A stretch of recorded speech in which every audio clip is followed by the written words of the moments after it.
Last year, I was in Beaumont, recovering from an operation. In fact, it's 2 years ago now. 2 years. I lay in bed with 30 staples along my spine, and I was so proud of them that I took a photograph with the aid of a mirror in the hospital bathroom. If the illness arose as a subject of conversation in the future, I would have an image with which to impress my listeners. The custom of brandishing scars at the dinner table was widespread in the Cavan of my childhood. I often saw men opening their shirts to display the white line of a knife along their rib cage after open heart surgery, as if they were displaying All-Ireland medals. My little staples were not so dramatic. They looked more like a zip or sleepers for a tiny train. But at least I had a few colourful details about the operation to spice up any narrative. For example, someone attached cod liver oil capsules to my spine with a strip of adhesive tape before the operation. They x-rayed me with the capsules in place so that the doctors would have a precise map of my spine to work with when they cut the flesh. When I emerged from hospital, I wasn't in a mood for visitors. I moped around the garden, lingered in the bedroom, or lay on the sofa as a stream of Netflix movies assaulted my tranquility. And when I tried to get up from the sofa, it was almost impossible. That's when I remembered the walking stick. It was in my office for years. The shaft was made from blackthorn, and the handle was crafted from the jawbone of a goat. It was a gift, and I used it once in a theatre show, in which I played an old man recounting a tragic tale. The stick gave me a kind of authenticity on stage that the drama required. But I never used it in real life. It was a theatrical prop, and it ended up hanging on the wall just beside the bookcase, where I keep my religious icons. And sometimes it too acquired the air of a sacred object. Walking sticks demanded my attention as a child. My granny had one, and a blind man who lived next door to her on Bridge Street had another one. He would sit in the sun with a handkerchief on his bald head and his knuckles wound around the top of his stick. In fact, I can't remember any old person who didn't have sticks in those days. It's amazing how hip replacements have transformed the world. As a child, I was brought to knock on several occasions, and sometimes to holy wells. Meandering through the crowds, I couldn't avoid the panoply of crude walking aids and crutches hanging from ledges or fastened to various walls. Free-floating canes and crutches proclaiming that some miracle had happened there. Some wondrous cure had been obtained at the gable of that particular church or this particular well. I imagined the afflicted pilgrims being healed so dramatically that they just flung the crutches away from them. But I would have been terrified to touch a crutch or prosthetic limb. I had a vague notion that the disease of the pilgrim might remain in the crutch after the pilgrim had been cured. The stick or walking aid embodied pain, and if I dared to touch it, some mysterious disease might flow down the shaft into my body. Such was my limited grasp of science. But that's the way fear and awe operate. I had no language to contain the reality of suffering, so I could only construct meaning from symbols. Illness was about touch and sensation, and objects that carried fearful magic. like the wands of wizards, or the crooks of the white-haired bishop, or the stick of the blind man who used it to beat out the time when he lilted a jig. When I got through the operation, people said I was lucky, but that's not how I saw it. There was something lucky about the doctors and nurses in Beaumont. Their healing power was transmitted to me through touch and sensation, and afterwards the walking stick became a symbol of that grace. I felt not lucky, but grateful.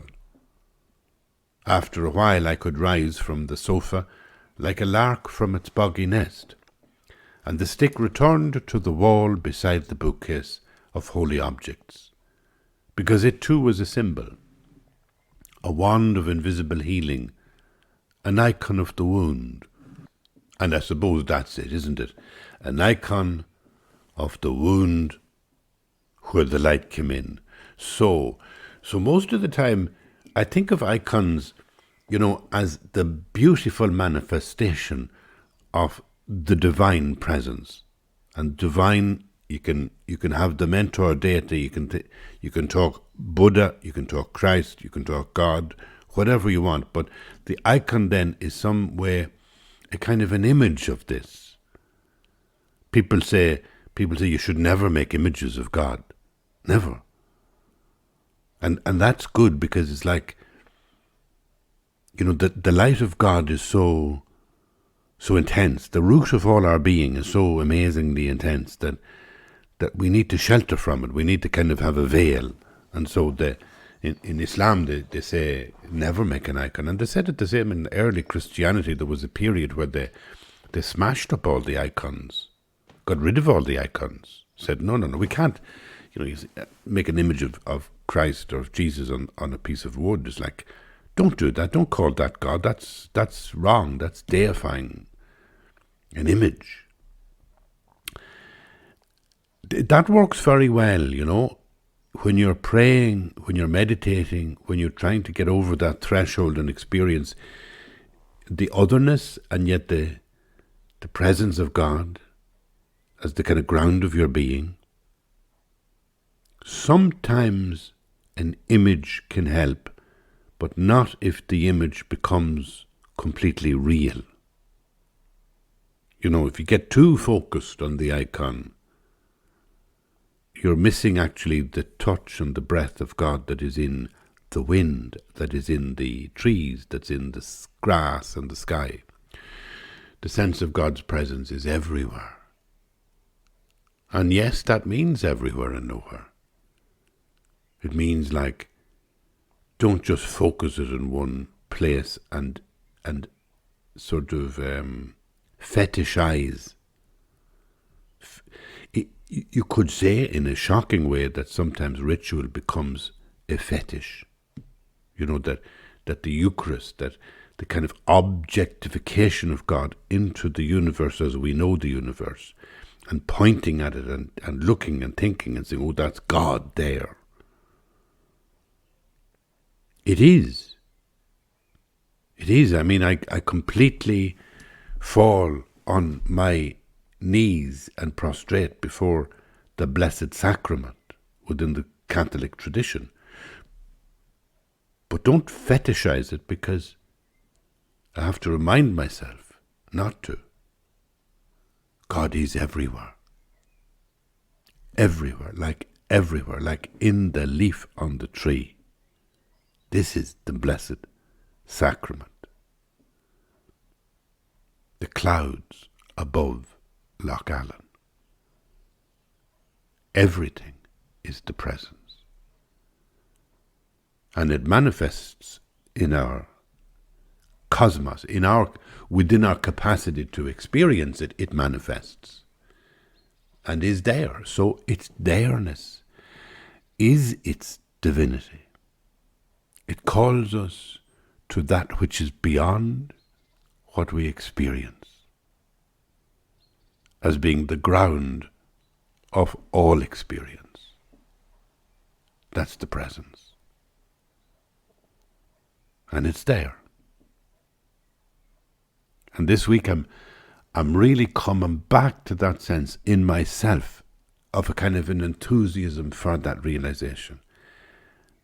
And I never got it as sharp and as clear as when I came out of hospital 2 years ago. Finished in Beaumont the end of April. I just had this overwhelming sense of gratefulness for being alive that I didn't have ever before. And gratefulness because it felt like it was being taken from me. You know, the illness that I had made me kind of hold on more tightly to the mystery of just being here present. And then age started to kick in as well, because I'm aging. I'm nearly 70 years of age. And that began to kick in and began to feel again how precious it is to be alive in a way that I never felt when I was in my 20s and 30s and 40s. Just being here, I am grateful. And when I see the leaf, I see the cloud over Loch Allen, I see the water off Loch Allen, I experience God.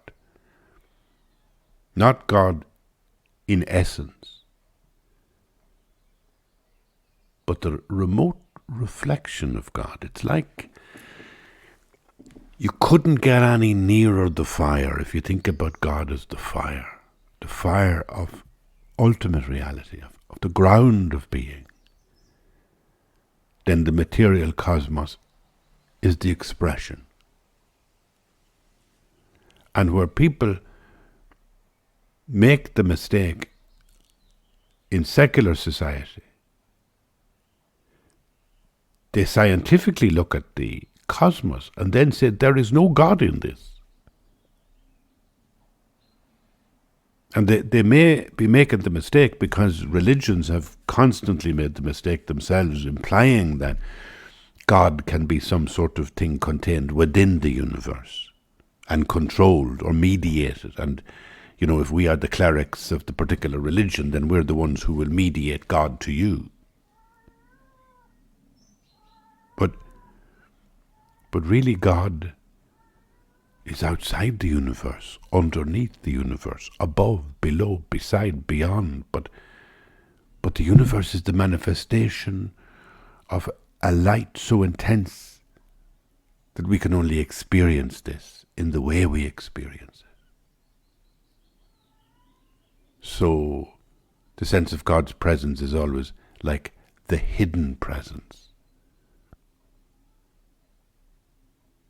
You know when somebody is hiding in the bushes, when somebody is hiding in the garden, and you can feel their presence. Even if you play hide and seek, watch children play hide and seek, and watch the way that when they're running to find the other person, because the other person is hiding, they kind of walk. They walk sometimes not looking but sensing. You see a child doing it, and they sense: is this person? Are they behind that fence? Are they behind that wall? They're trying to sense where the other person is. Because your senses will tell you when another person is present. You know when somebody is at the door sometimes. And that's the way that you can experience nature. If you go look for God in nature as a hidden presence, the practice will draw you into the present moment, and you will find yourself experiencing the trees or the sky or the lake or whatever.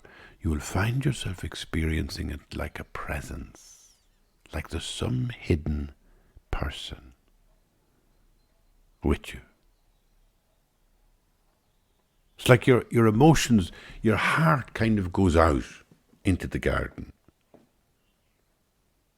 And who has not felt that? I mean, the most secular, rational being in the world goes out into the garden or onto the beach. Their heart opens up. To what? To what presence? So all I'm saying is that God is never within the universe, but hidden behind, beneath, above, beyond.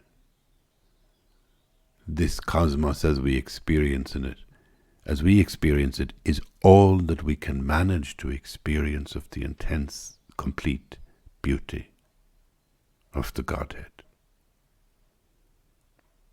And the more we fall into that moment, the more we free ourselves from the sense of our own self, our own individuality. And our own individuality can be a burden.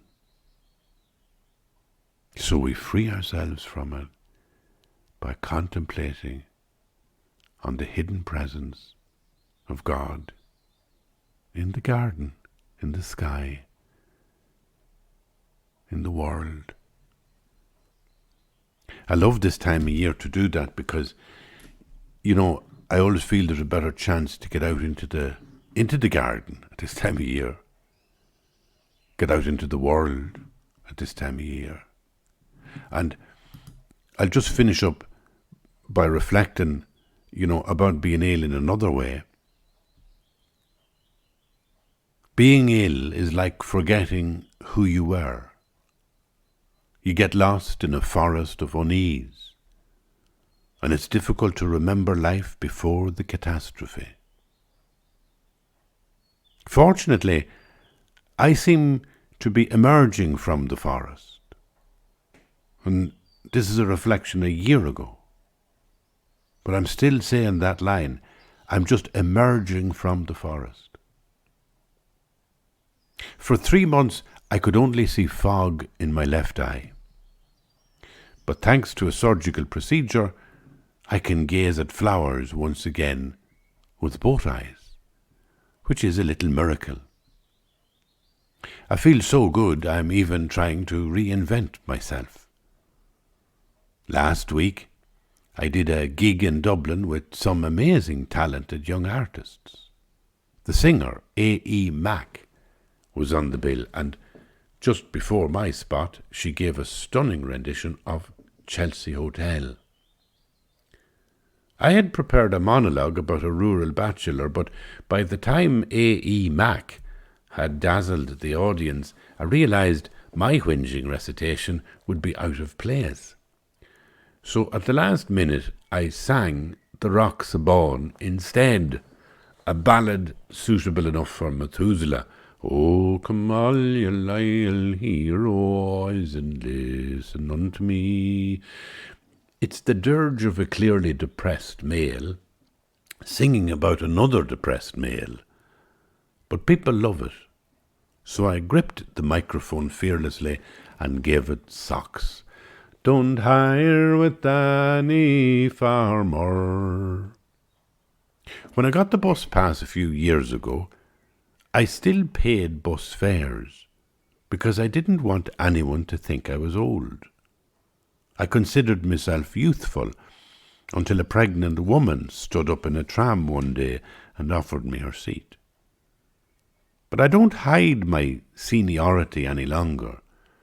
Nowadays I wear a paddy cap and flaunt it. I wasn't even embarrassed last week when a neighbour drove me to Galway for a check-up with the ophthalmic surgeon, the eye doctor as we used to call him, although my neighbour drove erratically, alternating her foot between the accelerator and the brake every 15 minutes. It was a hybrid Toyota, and she was trying to stay in electric mode to save petrol. I was worried I might need neck surgery by the time we reached Galway. Do you not realise I have a detached retina, says I. If you continue taking your foot on and off the pedal, me eye is liable to fly out and hit the windscreen. In the clinic I sat in a waiting area watching the war in Ukraine on TV. The old people around me discussed the dreadful weather, while the young ones remained aloof, their fingers glued to dainty keyboards on mobile phones. It's the cuckoo's fault, an old man declared. "I beg your pardon?" "The storm," he explained. "There's always a spell of rough weather this time of year. Me mother used to say it was nature taking revenge on the cuckoo." I thanked him for the information and secretly regretted I hadn't brought me earphones. But at least the prognosis from the doctor was good. The retina was healing. So I suggested to my driver that we go shopping in the city to celebrate. She agreed, and while she headed off to the big stores, I slipped down the side streets in search of vintage clothes. I was fingering my way through tweed jackets to see if I could find a large size when a man stumbled into the shop as if he had been wrestling with some addictive demon. He headed for the... You're an awful fucker of a cat. Do you hear him? Now, I could edit this, but I'm just going to leave it on for the fun, because it is the way that we have to just interconnect with each other and with other sentient beings. And I cannot be talking about, that we are all one and that it's all kind of God as the ground of all being, and that we belong to each other. I can't do that and then sort of close out the cat or edit the cat out of the podcast. I just find it so funny sometimes. He has his world, he has his priorities, and he doesn't care about mine, and he wants to interrupt me. Now, what I'm going to do is I'm going to try and go back to this little reflection where I was talking about being with the ophthalmic surgeon, and, fella says to me, there was bad weather coming this time last year, and he said, "Oh, that's nature's revenge on the cuckoo." And then, as I say, I went shopping with the driver, the woman who had brought me over to Galway in the first place. And I was fingering my way through tweed jackets to see if I could find a large size when a man stumbled into the shop as if he had been wrestling with some addictive demon. He headed for the crockery and the second-hand books. His bony fingers slithered along a shelf, and I feared he might knock everything down. The shop assistant noted his confusion and got up close behind him. His ivory fingers reached out and clutched a candle, as if it were an anchor in a storm, and he was an unmoored boat. "What's this?" he wondered, not recognizing the object. "It's a candle," the shop assistant said from behind. He couldn't comprehend where he was, never mind what was on the shelf. He may even have been uncertain as to where the other voice was coming from. "A candle," he whispered, still holding it as if it were liable to jump into the air. "A smelly candle," she said, lightening the mood. "Ah, right," he exclaimed, because now he understood, and he held it as if he were remembering some long-ago country where he was happy or innocent or at peace. "That's right," he mumbled, smiling. "A smelly candle." It struck me that there must have been a time when he was safe and secure. A single day when a fragrant candle flickered before him in some room that he had long ago forgotten. But I looked away because I didn't want to appear as if I was staring. Now that reflection for me really comes together on the notion of that candle. It's a candle. It's like something remembering long ago, you know. It's like an icon. It's like this thing brings you somewhere else. This thing brings you back into a past which was happy and secure. That happened with him. That was a moment I experienced this time last year in Galway. But that same moment is the moment that I experience when I am in front of an icon, when I'm contemplating some mentor deity, some image, whether it be Buddha, Mary, Mother of God, Jesus Christ, God, whatever. When I'm contemplating some sense of an icon in front of me, I think of that guy holding that candle. That was a very real experience for him. It was bringing him back to a place of comfort. And in the same way, I suppose, I'm saying that faith, when I practice with an icon, it brings me comfort like that.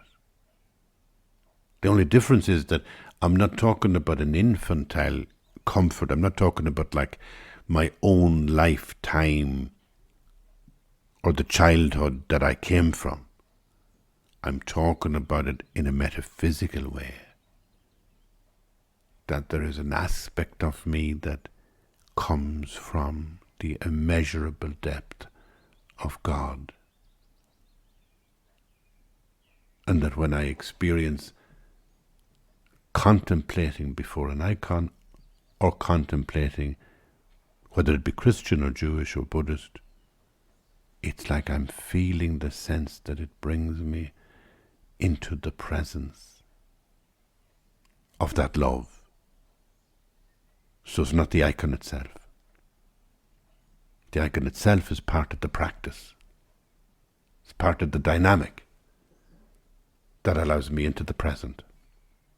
And when I talk about being in the present moment, we talk about this on the podcast all the time. It's all about being in the present moment. And so the present moment is like, it's not limited to some surface reality. You could be listening to this in your headphones. You could be listening to it on a radio. You could be sitting. You could be standing. You could be walking.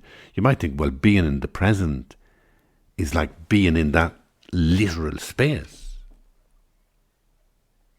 But no, there's more to it. Being in the presence is experiencing the flower, the cloud, the tree, the ocean. Everything becomes icon. Everything becomes the face of God. The depth is in everything. The depth in everything is in this moment reaching out to embrace you. You are embraced by the tenderness of God. There's no need. So that guy I'm talking about that I met in Galway in a second-hand shop, and he's alienated and he's suffering, he's damaged, he's addicted to drugs. It's like he's really in a bad place because he's gone so far away. He's forgotten so much of where he comes from. How he got there, who knows? But it's not his fault. It's not for him to feel guilty. It's only for him to remember. It's only for him to find the pathway into the memory. The memory will come through an icon, a religious icon, or some accidental thing that you might pick up in a shop like a smelly candle. Something triggers, and just as it triggers him back literally to some literal memory, I'm saying that for you or for me, the icon triggers your soul back into the deepest, deepest womb of its beginning. Your soul in the womb of God, in the womb of Mary, in the womb of beginningless time that is the Buddha, your soul emerging in flesh, incarnation, your soul embodied in this moment now with the flower being the body of Christ, the flower being the lotus of awakening. Everything around you is the icon of God's presence. And that's just what I want to share with you today, because it's beginning of real summer. We're into May. The beautiful May bush is white and lush everywhere in the country here in Ireland at the moment. And it's a time to walk out into the garden and be there with God. It's so wonderful. And the older you get, in my experience, and the more fragile you get from illness, the more intense that beautiful encounter with God becomes. So get out there and not just embrace the world, but be embraced by God's motherly love that is already out there in the world. Let it enfold you in tenderness.